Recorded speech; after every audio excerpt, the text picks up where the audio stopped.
Hello दोस्तों, तो स्वागत है आपका हमारे YouTube channel HVAC by Satya में।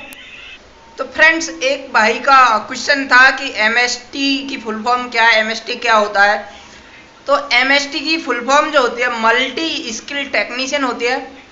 और मल्टी स्किल टेक्नीशियन की आप इंग्लिश से ही समझ सकते हैं कि इसका क्या काम होगा। इसमें मतलब बहुत सारे हुनर होते हैं, मतलब ये सारा काम देखता है। ये इलेक्ट्रीशियन का भी, HVAC का भी, ये प्लम्बिंग का भी, यानी जो कई कामों को एक साथ कर देता है बंदा, उसे मल्टी स्किल टेक्नीशियन कहते हैं, MST कहते हैं।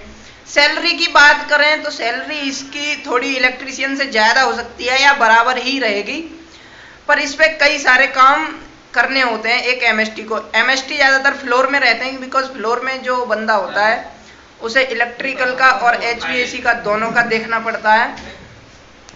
MST की सैलरी डिपेंड करती है साइट के ऊपर। कई साइट पे 13, 14, 15 आज की डेट में सैलरी 17, 18 तक एक MST को मिल जाती है इतनी।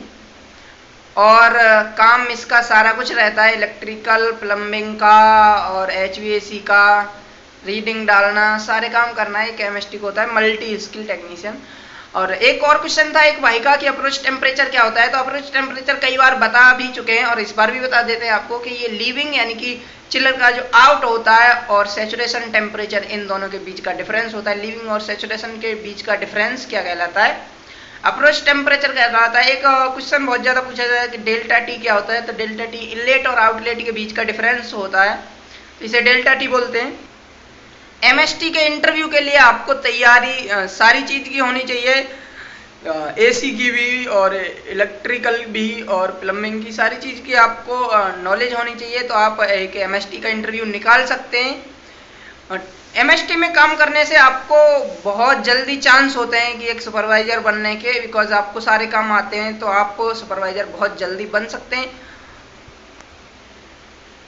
एक भाई का क्वेश्चन था कि जो प्रेशर गेज और टेम्परेचर गेज जो लगे होते हैं, तो क्या वो इनलेट में लगे होते हैं या आउटलेट में लगे होते हैं। तो मैं बताना चाहता हूँ कि इनलेट और आउटलेट दोनों में ही टेम्परेचर गेज और प्रेशर गेज होते हैं, जिससे कि आप जो आपको डिस्प्ले में दिखा रहा होता है टेम्परेचर, और ये प्रेशर गेज या टेम्परेचर गेज में जो दिखा रहा होता है लाइन में, इसमें थोड़ा सा डिफरेंस होता है।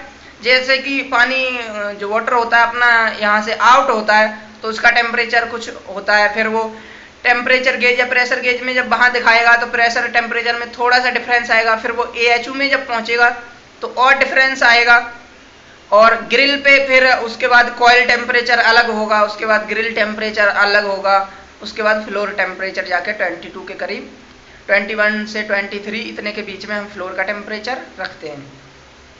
मान लीजिए कि यहाँ से अगर अपना आउट हुआ जो 7 डिग्री सेल्सियस पे अपना आउट हुआ अगर चिलर का वाटर, तो वहाँ तक AHU तक वो 10 डिग्री वहाँ कॉइल का टेम्परेचर मिले इतना, और उसके बाद ग्रिल टेम्परेचर 19 और फ्लोर टेम्परेचर 22 या 21 इतना मिल जाता है।